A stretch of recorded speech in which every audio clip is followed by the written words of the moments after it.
How to change the background in Photoshop. Now first of all, I'll select my subject by a quick selection tool. Now I'll select my subject here, and as you can see, it has been selected.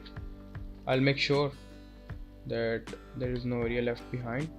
So you have to make sure that your cutting or your selection is perfect, otherwise there will be blemishes. Now I am doing this randomly to teach you.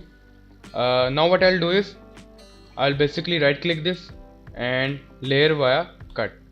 So as you can see that my subject has been separated from the background. Now I'll go to this background layer and select this lock option, so layer has been unlocked.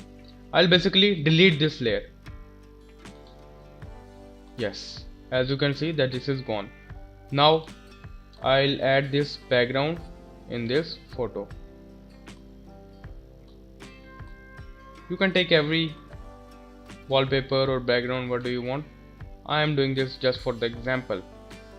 So I'll select enter. Now I will take this layer up.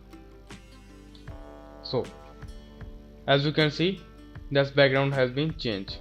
So this is how you do all of this stuff. Thank you for watching.